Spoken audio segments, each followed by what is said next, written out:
কবর প্রতিদিন ডাক দিয়ে বলে আনা বাইতুদ দুধ। প্রত্যেকের কবর প্রত্যেককে ডেকে বলে, ও আল্লাহর বান্দা, জানো আমি পোকামাকড়ের ঘর, পোকামাকড়ের ঘর। তুমি তো সেই বান্দা যে একটা মশা কানের পাশ দিয়ে উড়ে গেলে তোমার ঘুম বন্ধ হয়ে যায়, চোখ মিলে যায়। একটা মশার গুনগুন আওয়াজ সহ্য করতে পারো না। একবার কয়েল, একবার অ্যারোসোল, একবার মশারি, এরপরও তুমি চাও যে একটা মশাও যেন আমার কানের কাছে গুনগুন না করে। তো 5 ঘন্টার ঘুমের জন্য, 6 ঘন্টার ঘুমের জন্য বান্দা এই যত্ন নিলা, অনন্তকাল কিংবা বছরের পর বছর কবরের যে ঘুম দিবা, পড়ে থাকবা সেই ঘরে, পোকা মাকড়ের ঘর, সেই ঘরে তুমি ঘুমাইবা কেমনে, থাকবা? আমার বাপ, আমি থাকবো কিভাবে? আমি থাকবো কিভাবে বলে? ভাবেন, আমিও ভাবি, আপনিও ভাবেন। উসিকুম ওয়া ইয়া, আপনাকেও বলছি, আমাকেও বলছি। এই এখন ঘরে গেলে আমরা সবাই ল্যাপ আর কম্বলের নিচেই তো শুয়ে যাব বাপ। কিন্তু একবার ভাবেন তো, যার মা কবরে, মার কবরে ল্যাপ কম্বল আছে কিনা? যার বাপ কবরে আছে এই মুহূর্তে, বাপ আপনি ভাবেন তো। আমার এক পরিচিত মানুষ একতলা বাড়ি করছে ঢাকা, 4.5 কোটি টাকা খরচ করে, শুধু একতলার মধ্যে খরচ করছে। কিছুদিন আগে ইন্তেকাল করছে। ছেলেরা, তার গ্রামে জানাজা হবে পরের দিন দুপুরে। সন্তানরা ওই শেষ রাতটা হাসপাতাল থেকে লাশটা বাড়িতে আনে নাই, ওই 4.5 কোটি টাকার বিল্ডিং এ রাখে নাই, হাসপাতালেই রেখে দিছে। পরের দিন ওইখান থেকে অ্যাম্বুলেন্সে করে এরপরে গ্রামের বাড়িতে নিয়ে দাফন কাফন করে দিছে। এখন এটা তো করোনার কালে নাই, এখন ইদানিং 10-15-20 দিন আগের কথা। কি সাজাইলেন, কার জন্য সাজাইলেন,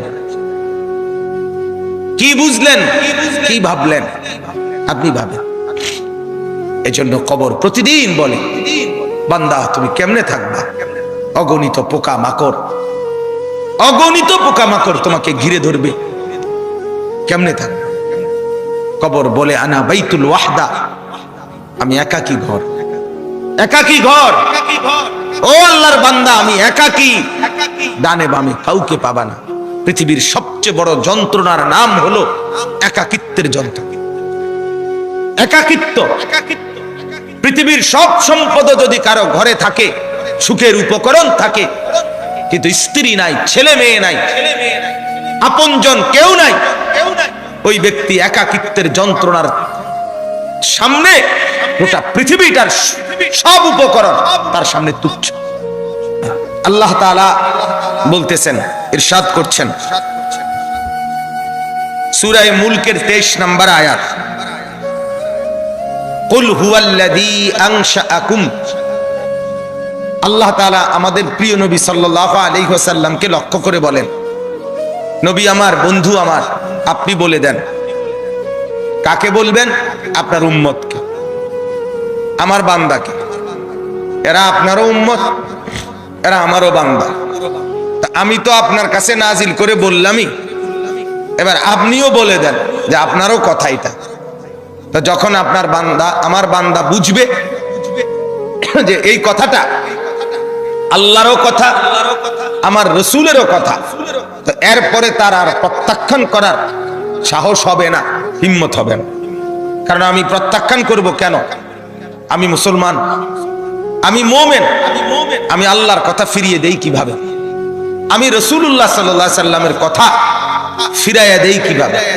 আর ফিরাইয়া দিলে আমি মুমিন থাকি কিভাবে? কথা বলেন বাপ।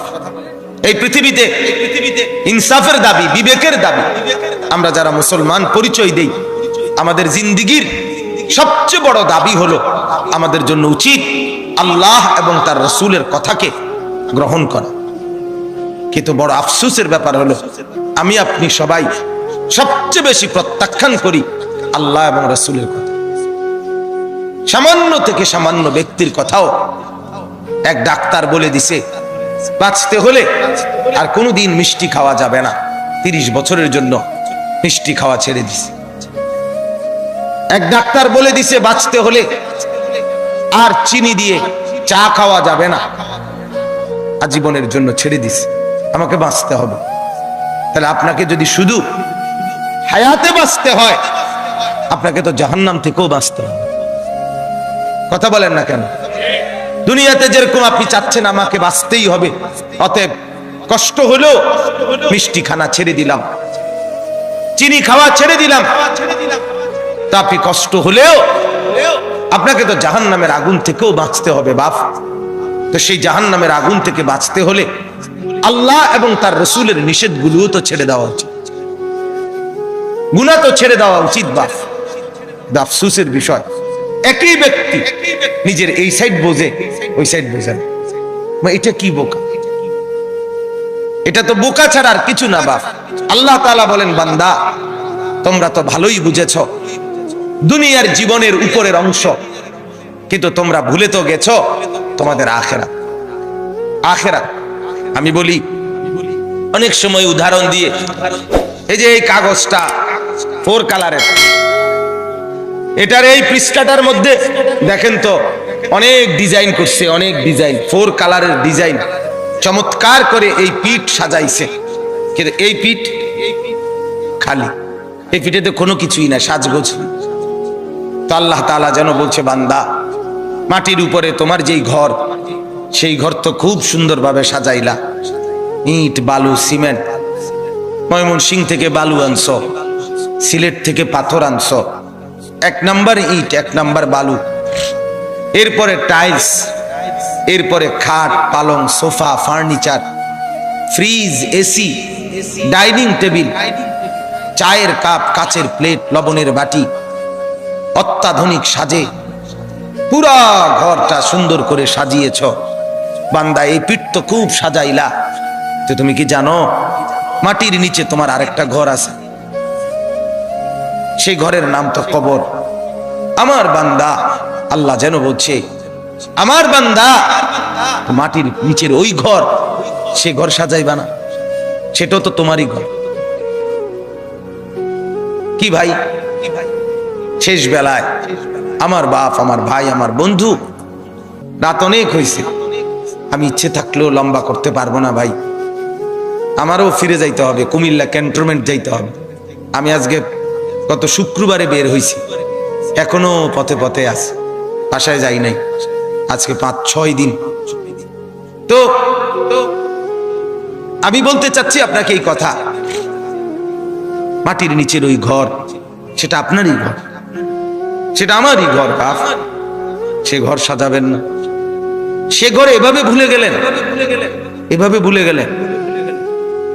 তো এই জন্য বলি, এটা যেন এমন মাটির উপরের এই ঘর যদি খাট পালং আর সোফা দিয়ে সাজে, আল্লাহর কসম মাটির নিচের আপনারই ওই ঘর সাজতে হলে জিকির আর তাসবিহ তেলাওয়াত লাগবে। এই ঘর সাজবে খাট পালং দিয়ে, ওই ঘর সাজবে জিকির তাসবিহ তেলাওয়াত দিয়ে, আল্লাহ তাআলার গোলামি দিয়ে।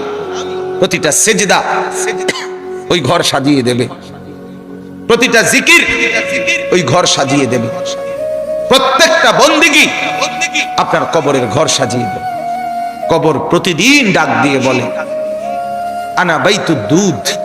প্রত্যেকের কবর প্রত্যেককে ডেকে বলে, ও আল্লাহর বান্দা, জানো আমি পোকামাকড়ের ঘর, পোকামাকড়ের ঘর। তুমি তো সেই বান্দা যে একটা মশা কানের পাশ দিয়ে উড়ে গেলে তোমার ঘুম বন্ধ হয়ে যায়, চোখ মেলে যায়। একটা মশার গুনগুন আওয়াজ সহ্য করতে পারো না, একবার কয়েল, একবার অ্যারোসোল, একবার মশারি, এরপরও তুমি চাও যে একটা মশাও যেন আমার কানের কাছে গুনগুন না করে।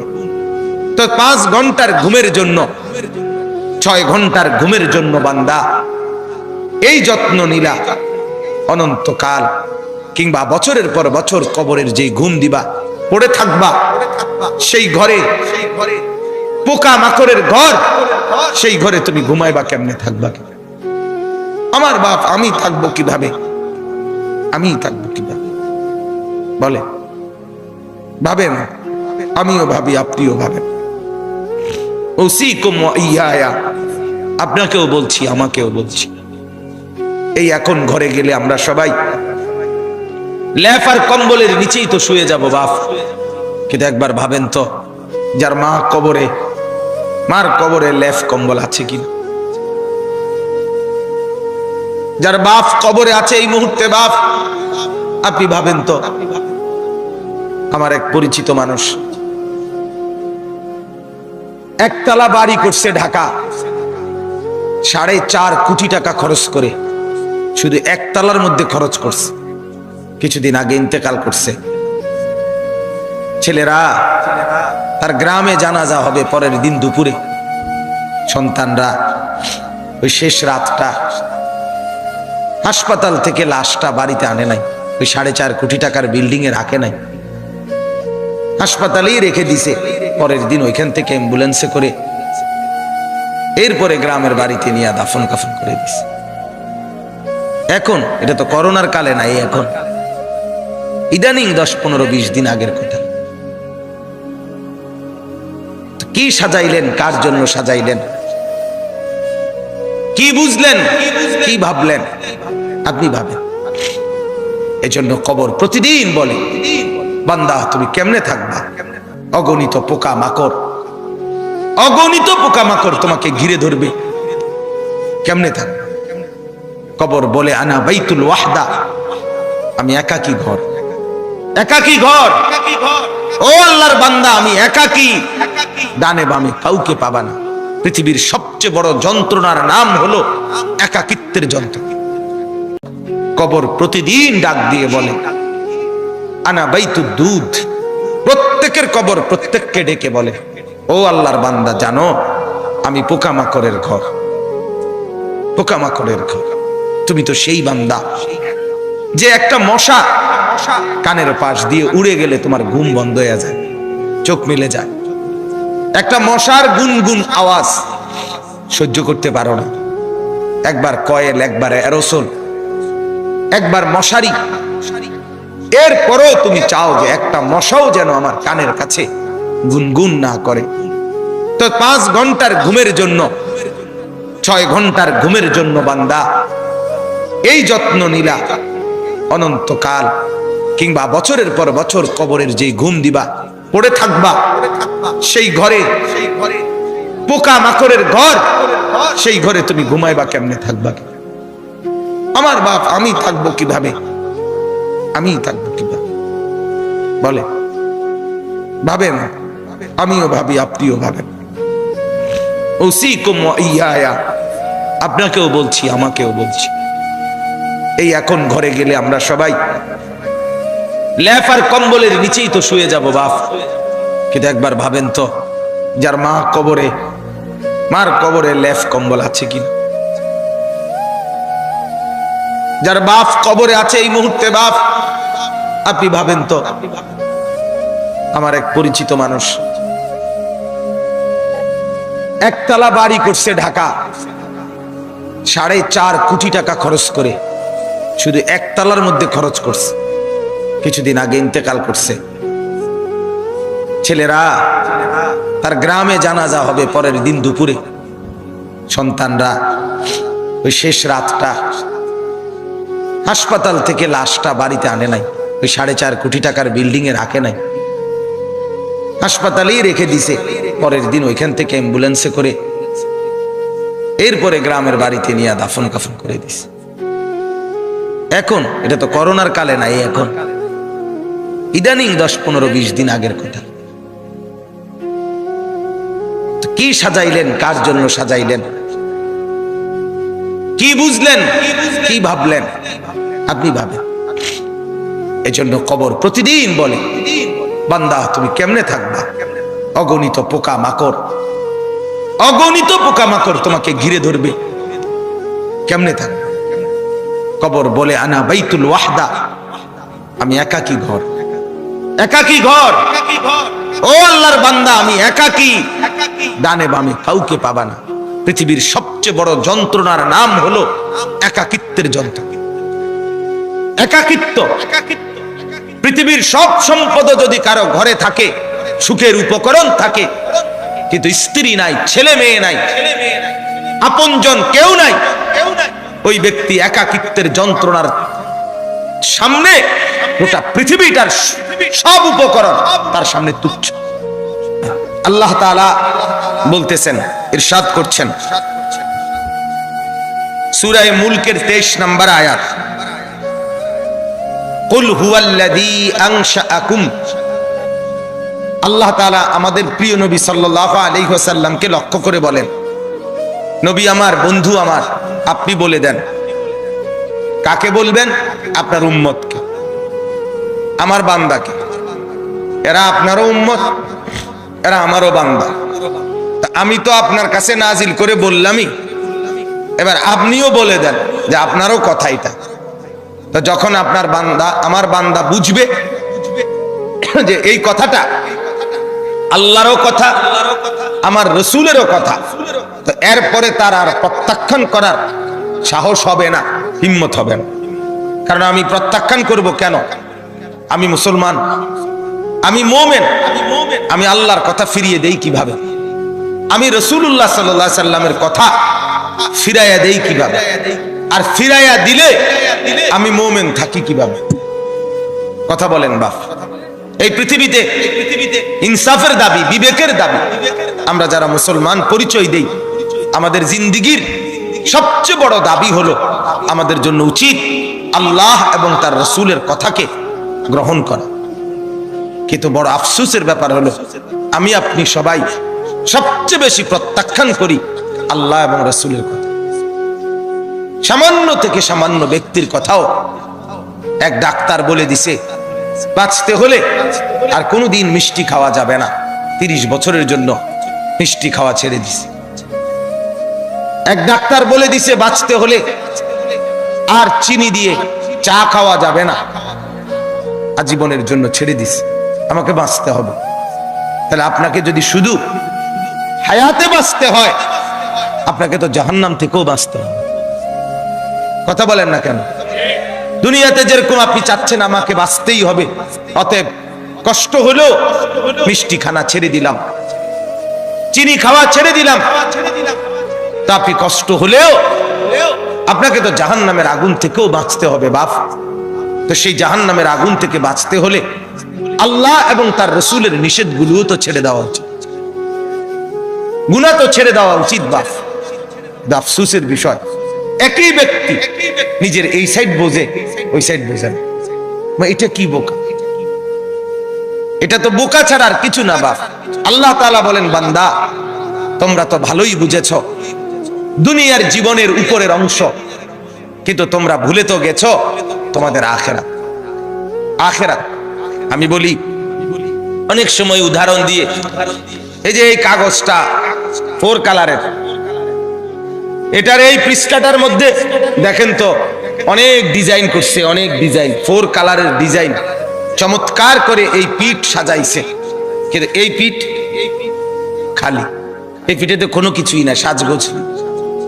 তো আল্লাহ তাআলা যেন বলছে, বান্দা মাটির উপরে তোমার যেই ঘর, সেই ঘর তো খুব সুন্দরভাবে সাজাইলা, ইট বালু সিমেন্ট, ময়মনসিংহ থেকে বালু আনছো, সিলেট থেকে পাথর আনছো, 1 নাম্বার ইট 1 নাম্বার বালু, এরপরে টাইলস, এরপরে খাট পালং sofa furniture, fridge, AC, dining table, চায়ের কাপ, কাচের প্লেট, লবণের বাটি, অত্যাধুনিক সাজে পুরা ঘরটা সুন্দর করে সাজিয়েছ। বান্দা এই পিঠ তো খুব সাজাইলা, তো তুমি কি জানো মাটির নিচে তোমার আরেকটা ঘর আছে, সেই ঘরের নাম তো কবর। আমার বান্দা, আল্লাহ যেন বলছে, আমার বান্দা মাটির নিচের ওই ঘর, সে ঘর সাজাইবা না, সেটাও তো তোমারই ঘর। কি ভাই, শেষ বেলায় আমার বাপ, আমার ভাই, আমার বন্ধু, রাত অনেক হয়েছে, আমি ইচ্ছে থাকলেও লম্বা করতে পারবো না ভাই। আমারও ফিরে যাইতে হবে, কুমিল্লা ক্যান্টনমেন্ট যাইতে হবে। আমি আজকে গত শুক্রবারে বের হইছি, এখনো পথে পথে আছি, বাসায় যাই নাই আজকে 5-6 দিন। তো আমি বলতে চাচ্ছি আপনাকে এই কথা, মাটির নিচের ওই ঘর, সেটা আপনারই ঘর, সেটা আমারই ঘর বাপ। সে ঘর সাজাবেন না, সে ঘরে এভাবে ভুলে গেলেন, এভাবে ভুলে গেলেন। তো এই জন্য বলি, এটা যেন এমন মাটির উপরের এই ঘর যদি খাট পালং আর সোফা দিয়ে সাজে, আল্লাহর কসম মাটির নিচের আপনারই ওই ঘর সাজতে হলে জিকির আর তাসবিহ তেলাওয়াত লাগবে। এই ঘর সাজবে খাট পালং দিয়ে, ওই ঘর সাজবে জিকির তাসবিহ তেলাওয়াত দিয়ে, আল্লাহ তাআলার গোলামি দিয়ে। প্রতিটা সেজদা ওই ঘর সাজিয়ে দেবে, প্রতিটা জিকির ওই ঘর সাজিয়ে দেবে, প্রত্যেকটা বন্দেগী আপনার কবরের ঘর সাজিয়ে দেবে।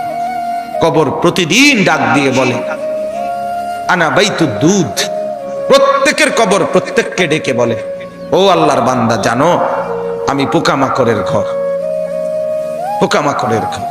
তুমি তো সেই বান্দা যে একটা মশা কানের পাশ দিয়ে উড়ে গেলে তোমার ঘুম বন্ধ হয়ে যায়, চোখ মেলে যায়।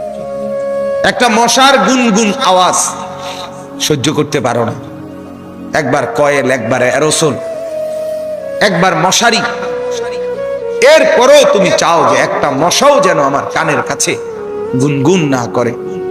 তো 5 ঘন্টার ঘুমের জন্য, 6 ঘন্টার ঘুমের জন্য বান্দা এই যত্ন নিলা, অনন্তকাল কিংবা বছরের পর বছর কবরের যে ঘুম দিবা, পড়ে থাকবা সেই ঘরে, পোকা মাকড়ের ঘর, সেই ঘরে তুমি ঘুমাইবা কেমনে, থাকবা কি? আমার বাপ, আমি থাকবো কিভাবে, আমি থাকবো কিভাবে বলে? ভাবেন, আমিও ভাবি, আপনিও ভাবেন। ওসিকুম ওয়া ইয়া, আপনাকেও বলছি, আমাকেও বলছি।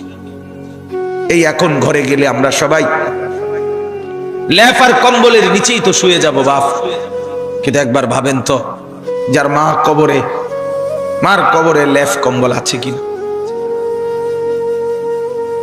যার বাপ কবরে আছে এই মুহূর্তে বাপ, আপনি ভাবেন তো। আমার এক পরিচিত মানুষ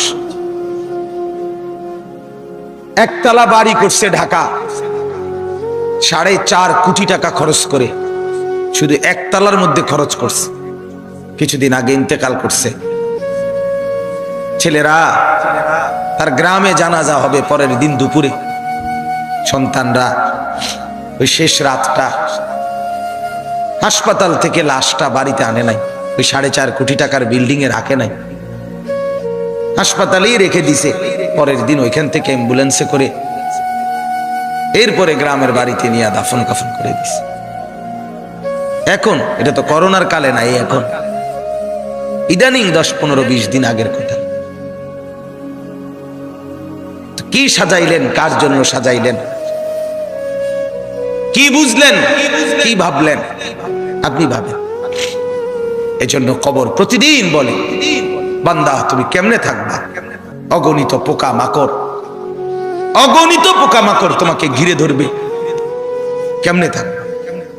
কবর বলে আনা বাইতুল ওয়াহদা, আমি একাকী ঘর, একাকী ঘর। ও আল্লাহর বান্দা, আমি একাকী, ডানে বামে কাউকে পাবা না। পৃথিবীর সবচেয়ে বড় যন্ত্রণার নাম হলো একাকিত্বের যন্ত্রণা।